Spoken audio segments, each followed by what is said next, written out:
Dia bilang sambil megang dada saya ini, saya didorong sekuat-kuatnya itu. Saya udah bilang bahwa saya tak enak sapele lain, saya udah punya sapele dari Malaysia. Kalian nanti gaduh. Saya didorong sampai keluar. Ini ditolak bukan artian ini artian harfiah Pak ya, Iya. kemudian didorong gitu ya. Didorong. Karena saya mungkin dianggap bandel ya.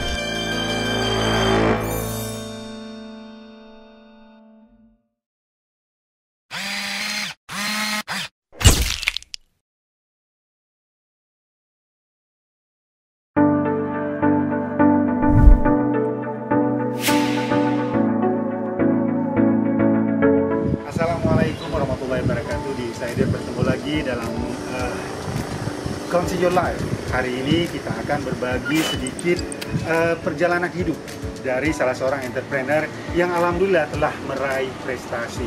Dan nanti kita akan bercerita bagaimana ia memulai usaha, kemudian usahanya berkembang, tentu saja halangan-halangan yang ia hadapi. Dan mudah-mudahan ini akan menjadi inspirasi untuk Anda. Sehingga bagi Anda yang sedang berusaha, memulai usaha, mudah-mudahan akan mendapatkan inspirasi. Langsung saja kita akan berbagi informasi, kita akan melihat seperti apa yang telah ia lakukan. Ayo ke saya.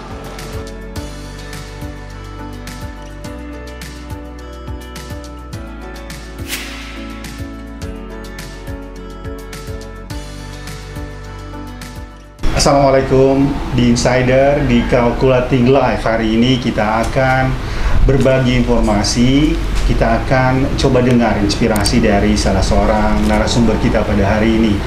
Beliau start from zero, even negatif, dan akhirnya sekarang dia menjadi hero setidaknya untuk keluarganya. Dia udah bisa memberi nafkah bagi beberapa orang di sekitarnya, dan bahkan saya dengar juga dia turut memberdayakan sejumlah single mother.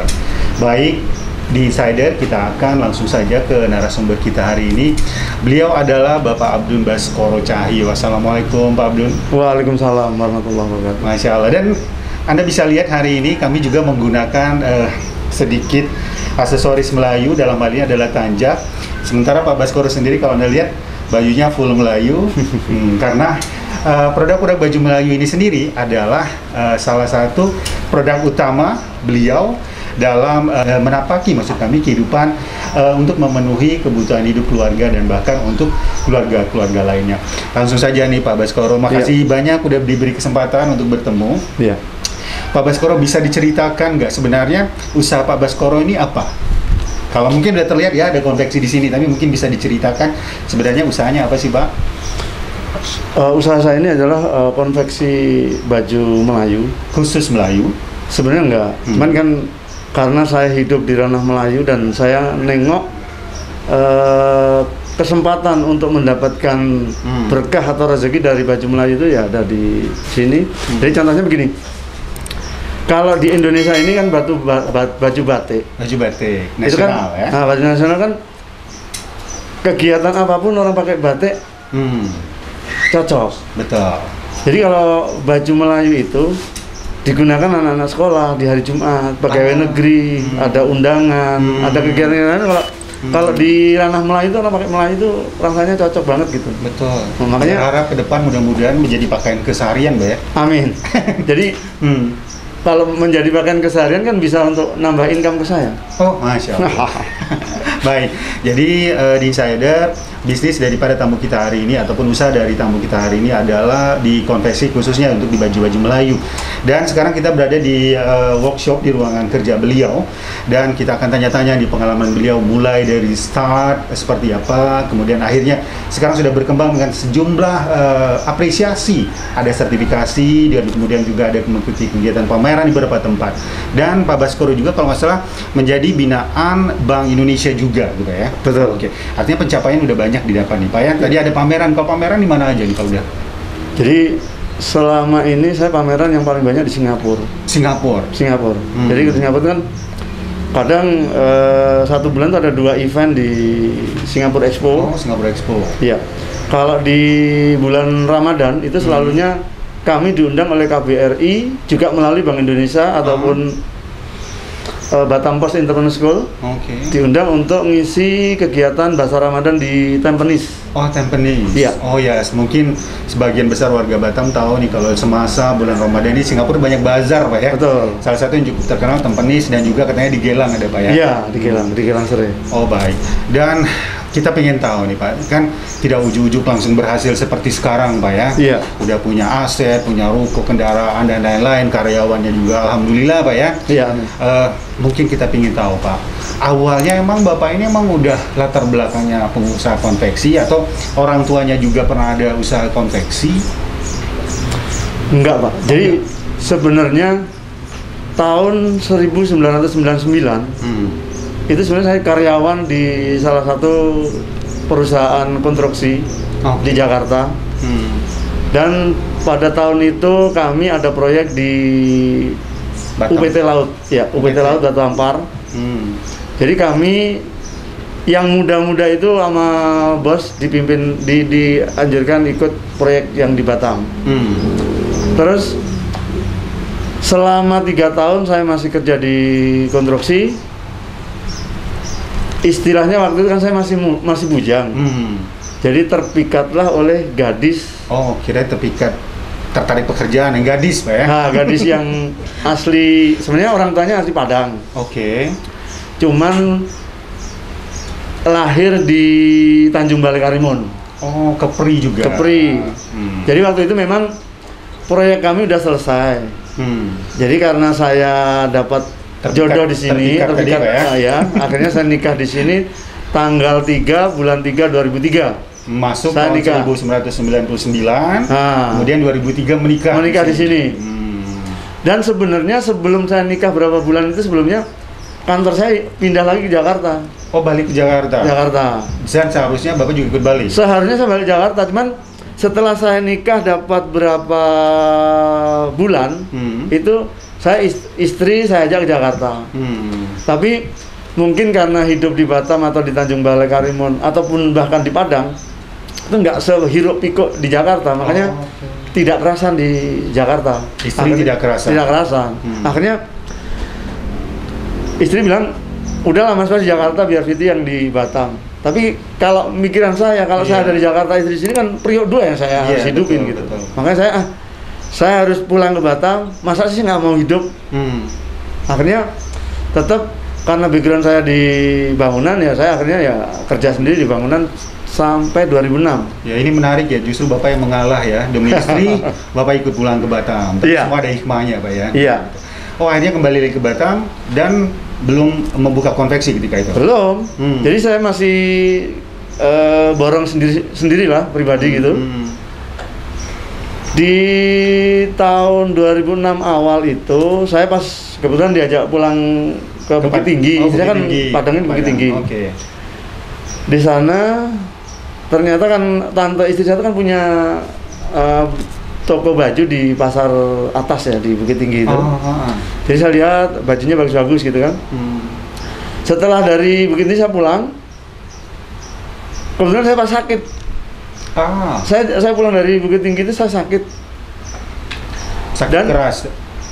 Iya, saya kena tipes kayaknya. Oh, tipes. Saya kena tipes. Iya. Jadi begitu saya pulang, saya ada tawaran waktu itu ngerjain gereja di Tanjung Piayu. Jadi ketika itu saya sakit, justru mertua saya yang menyadarkan saya bahwa Baskara, apa nggak sebaiknya kamu itu alih profesi, kata mertua saya. Karena aku lihat kamu di proyek ini kan pontang-panting siang dan malam, pagi hari gitu kan. Akhirnya ketika saya sakit, saya di kamar tuh saya merenung, baju yang di Bukit Tinggi itu kan bagus-bagus. Teringat itu. Akhirnya saya punya kawan yang tinggal di Singapura dan di Malaysia itu, kenal lah dulu di Surabaya waktu saya ada di Surabaya. Akhirnya saya waktu belum ada WhatsApp ya, saya SMS-an gitu. Namanya Rashid, sama dengan tukang potong saya. Pak Rashid ya. Rashid namanya. Saya tutupin aja, Rashid, seandainya saya jualan pakaian di Malaysia, apa pendapat kamu? Bagus Pak Bas, datang aja ke sini nanti saya bantu. Akhirnya karena saya nggak ada produk, ya saya telepon tante yang di Bukit Tinggi itu, saya suruh kirim baju sama sekalian foto-fotonya. Akhirnya saya berangkat ke Malaysia, dan saya udah kontak yang kawan yang di Singapura yang namanya Awi, juga dia welcome banget kalau saya mau datang gitu. Akhirnya saya datang ke Johor, bukan langsung diajak pulang, habis dijemput itu bukan langsung diajak pulang, ditunjukin di Larkin itu, di lantai 2 kan ada pasar tuh. Pak Bas, inilah nanti pasar Pak Bas. Oke. Akhirnya saya diajak pulang, besok baru saya diantar lagi, saya tawar-tawarkan di situ. Menarik, ini langsung memilih pasar negeri jiran, Mbak ya? Iya. Emang kenapa sih? Apa karena nilai tukarnya? Sementara di Batam kan juga ketika itu mungkin masih pasarnya juga lumayan bagus ya? Iya. Waktu itu memang tahun 2006 itu ya, saya mulai usaha saya itu. Kenapa saya milih di Malaysia? Sebenarnya bukan merendahkan rupiah, tetap rupiah tetap saya sasar. Tapi peluang saya yang di Malaysia atau Singapura saya lebih besar gitu. Jadi saya memang ke Malaysia dulu. Habis itu ketika saya nawarkan di Malaysia, terus terang bukan langsung saya dapat bayar, belum. Sehari itu saya belum dapat bayar. Akhirnya saya putuskan saya ke Kuala Lumpur. Oke, langsung pusat. Sehari itu saya tawar-tawarkan di Johor, saya ke Kuala Lumpur. Di Kuala Lumpur pun saya juga nihil, belum ada bayar. Oke. Akhirnya karena saya punya pengalaman kawan di Negeri Sembilan, saya ke Negeri Sembilan. Pak, sebenarnya kan ketika Anda masuk ke market luar gitu ya, di sana kan ada aturannya juga. Jadi kita juga betul. Bukan warga negara sana. Betul. Sering kita mendengar cerita gitu, ada orang yang berusaha untuk berusaha di sana tapi tidak melalui jalur resmi. Akhirnya mereka jadi uber-uberan pihak kepolisian dan lain-lain. Apa juga dirasakan ketika itu? Jadi kalau saya kan sebelumnya saya tanya kawan saya dulu, bagaimana, saya kan orang Indonesia nih, kalau saya jual di sana.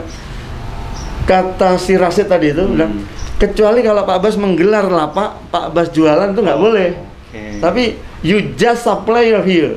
Kamu cuma sebagai supplier, bukan kamu bisa. Jualan gitu. Tapi ketika memasukkan barang, artinya masih dulu hand and carry, Pak? Hand carry. Apakah tidak jadi pertanyaan pihak imigrasi? Pertanyaan imigrasi waktu itu dikira saya memang sebagai TKI ya. Sehingga saya ditahan dulu di ini, saya bilang memang saya agak bohong dikit. Padahal itu saya mau jualan, saya bilang ini oleh-oleh. Kamu mau oleh-oleh sebanyak ini, saya lama nggak ketemu kawan, dan kawan saya di sini banyak. Saya di Johor, di Kuala Lumpur, di Negeri Sembilan saya ada, makanya saya bawa oleh-oleh banyak. Akhirnya saya lolos. Tapi nggak diminta mereka sebagai oleh-oleh mereka, Pak ya? Oke, baik, Pak Baskoro. Artinya kita udah mulai cerita nih pengalaman di awal-awal gitu, Pak ya? Iya. Dan kemudian kan saya dengar juga bukan hanya market Malaysia, Pak ya? Iya. Bapak juga masuk sampai ke Singapura di awal-awal. Jadi seperti yang saya cerita tadi tuh, Mas, ketika saya di Johor, Kuala Lumpur, Negeri Sembilan itu nggak begitu dapat hasil, akhirnya karena saya kawan yang ada di Singapura juga udah pernah saya kabarin bahwa saya akan ke Singapura, dan akhirnya saya ke Singapura. Di Singapura itu memang saya dibantu, namanya Awi ini, yang kawan saya ini istrinya orang Surabaya. Nah, yang bantu saya itu, jadi kedekatan dengan Indonesia secara emosional udah ada. Betul. Jadi dibantu waktu itu karena rumah dia itu cuman jarak 200 meter aja dari Pasar Gelang. Jadi saya bawa tas saya dianterin ke Gelang dan di Jucat Komplek. Saya tawar-tawarkan, dan yang menjadi sejarah bagi saya itu ada sebenarnya, Mas. Kayaknya ada salah satu peristiwa penting di sana. Itu yang hari itu juga ketika saya tawarkan produk saya, baju saya tadi, saya bilang ke ada toko ini door to door lah ceritanya. Iya, door to door. Saya tawarin, Pak Haji, saya ini jahit di Batam. Saya lihat produk-produk Bapak ini saya jahit. Gimana kalau saya nawarkan ini, saya tunjukin, saya bongkar tas saya tunjukin ini produk-produk saya. Padahal itu bukan produk saya pribadi, itu dari Bukit Tinggi itu. Saya tunjukin. Pak Haji itu bilang, maaf, saya ini kan udah punya supplier dari Malaysia. Kalau nanti saya terima dari supplier lain, nanti kalian gaduh. Jadi dia nggak mau saya tuh akan gaduh sama supplier dia. Gitu. Oke, hari itu juga saya cari yang lain. Saya belum juga dapat klien buyer lah belum punya. Akhirnya saya diajak si Awi tadi malam itu juga nengok expo, kemudian pas ada expo itu. Saya nengok expo di Singapura Expo itu saya lihat, tapi saya putuskan setelah saya lihat itu saya harus pulang. Iya, Mbak. Dan saya pulang belum punya bayar itu, belum punya. Berapa hari biasanya kalau di sana? Saya waktu itu nginep semalam aja. Oh, semalam aja. Makin lama mungkin pembiayaan juga mahal. Luar biasa, karena saya juga nginep di rumah kawan saya tadi, makan sama juga dia. Kali, Pak. Iya. Jadi saya pulang. Minggu berikutnya saya berangkat lagi ke Singapura. Di hari yang sama. Hari Kamis waktu itu saya berangkat. Jadi, tapi yang saya bawa lain lagi, Mas Rifai. Waktu itu yang saya bawa produk-produk dari Bukit Tinggi. Minggu kedua saya masuk itu saya bawa dari produk dari Solo dan Jakarta. Saya bawa dari daster-daster gitu. Jadi yang uniknya yang masuk kedua di Singapura karena saya lewat datang itu saya nggak ngerti kalau itu harus bayar pajak. Jadi saya ditangkap sama custom sana. Ditangkap, saya bilang saya belum ngerti kalau ini harus bayar ini. Oke, kalau memang saya harus bayar, saya bayar. Akhirnya dihitung lah produk-produk saya yang saya bawa itu. Saya bayar pajak, saya bayar. Berapa ketika itu, Pak? Ketika itu saya bayarnya cuma $30 aja. $30 artinya. Jadi waktu itu 5% dari nilai total produk yang saya bawa. Dan waktu itu saya bawa itu cuma baju-baju batik aja. Baju daster gitu. Terus ketika saya udah di Gilang Sore, saya tawarkan lagi ke Pak Haji tadi itu yang yaitu Mas, yang pengalaman menarik bagi saya itu. Ketika saya tawarkan lagi ke Pak Haji tadi, dia bilang sambil megang dada saya ini, saya didorong sekuat-kuatnya itu. Saya udah bilang bahwa saya tak enak supplier lain, saya udah punya supplier dari Malaysia, kalian nanti gaduh, kata dia. Saya didorong sampai keluar. Ini ditolak bukan artian ini hatian harfiah, Pak ya, kemudian didorong gitu ya. Didorong. Karena saya mungkin dianggap bandel ya. Udah tapi kan bukan marketing kalau nggak. Betul. Saya didorong gitu. Ya, akhirnya mohon maaf Pak Haji. Sampai terjatuh gitu, Pak. Enggak, alhamdulillah saya nggak sampai jatuh. Tapi saya bilang gini, oke, mohon maaf Pak Haji, tapi mungkin lain waktu saya datang, boleh kan Pak Haji? Oh nggak apa-apa, tapi jangan nawarkan produk itu lagi gitu. Oh, produk sejenis beliau nggak mau. Jadi itu pengalaman. Masya Allah. Terus ketika itu saya keliling, itu mulai sendiri saya, Mas. Bukan dikawal oleh kawan saya tadi, enggak. Saya udah sendiri. Mungkin ada salah satu orang yang keturunan orang Jawa memang. Keturunan orang Jawa itu nengok saya mungkin mondar-mandir keliling narik tas gitu kan, mungkin kasihan ya. Mungkin aja saya wajah kasihan gitu ya. Jadi kata dia, Mas, sampean ini bawa produk nggak selera orang sini, katanya gitu. Loh, jadi selera orang sini itu apa, Mbak? Tapi sambil saya perhatiin baju-baju yang dia gantung di dia jualan itu. Iya, jualan di pasar Gelang itu. Mas, ini kan baju-baju Melayu, Mas. Ini pun produk Batam, katanya gitu. Akhirnya, Mbak, boleh nggak saya pinjem baju itu? Oke, akhirnya dikasih. Dikasih baju itu, saya bawa pulang. Bermurah hati sekali. Iya. Akhirnya dia coba, Mas bikin baju seperti ini. Akhirnya saya cari tukang jahit, Mas, waktu itu. Saya ada kenalan tukang jahit itu di Sungai Panas itu. Saya beli bahan secukupnya. Saya tunjuk, Pak, bisa jahit baju ini enggak? Akhirnya dia bikin. Dibuatkan. Akhirnya dia bikin dan udah selesai, saya antar lagi ke Singapura. Saya antar lagi ke Singapura, saya tunjukin, ini Mbak produk saya. Oke, boleh. Akhirnya dia order 60 pieces. Masya Allah. Atasnya aja. Atasnya aja. Tapi waktu itu, Mas, karena saya udah mondar-mandir Singapura, Malaysia, modal saya nggak cukup untuk 40 pack. Saya nggak cukup. Kehabisan modal transport, Pak ya? Iya. Akhirnya saya siasati, saya bikin 40 dulu. Oke. 40 dulu. Saya bikin, saya antar ke sana ya. Saya antar ke sana. Akhirnya diterima. Akhirnya bikin lagi. Dan mendekati Lebaran akhirnya bikin lagi sampai waktu itu yang 400 setel. 400 tel untuk kebutuhan hari raya. Iya. Masya Allah. Akhirnya dari kegigihan Mbak ya, mulai dari ditolak, Iya. kemudian diterima gitu. Iya. Dapat orderan yang mungkin yang besar pertama itu ya. Besar pertama. Iya. Langsung diambil lah ya. Jadi kemudian bagaimana Pak setelah diambil, apakah kan tadi masalah permodalan? Iya. Ada masalah lagi permodalan setelah mungkin yang 40 dibayar, tambah lagi yang ratusan ini untuk buat baru? Jadi setelah itu kan untuk persiapan lebaran itu ada sekitar 400 sampai 700 setel. Ya otomatis saya minta DP. Oh iya. Karena udah mulai banyak kan. Betul. Cuman saya mulai merambah ke lokal. Dan saya inget banget dan notanya sampai sekarang masih saya simpan. Saya waktu itu kan di Simol itu kan, saya coba ke di Simol, saya dapat pelanggan tuh waktu itu juga sama Mas. Kayak macam diremehkan gitu, kayak kurang ini saya tawarkan gitu loh, Pak. Di sini kan orang untuk Lebaran ataupun hari-hari biasa Jumat itu kan orang pakai baju Melayu. Kenapa Bapak nggak jual baju Melayu gitu? Oh, jadi kayak, sempat juga ada berkontak di Simol. Iya. Oh, Masya Allah. Jadi saya tawarkan gitu di sana. Yang pertama nggak gas mereka itu karena kayaknya kurang respect gitu loh. Ya artinya untuk membangun pasarnya membutuh waktu ya. Soalnya kita pengen tahu nih ceritanya. Kayaknya ada cerita menarik di sini. Tapi mungkin kita akan ngobrol lagi nih, Mas Baskoro, Insider, cerita dari awal, cerita tentang penolakan dan akhirnya berakhir dengan orderan, bahkan orderan sampai 400 yang ketika itu dirasakan cukup besar sekali. Iya. Tapi pasti mungkin itu tidak semulus itu, pasti akan, saya rasa pasti akan ada rintangan-rintangan. Tapi kita rehat dulu.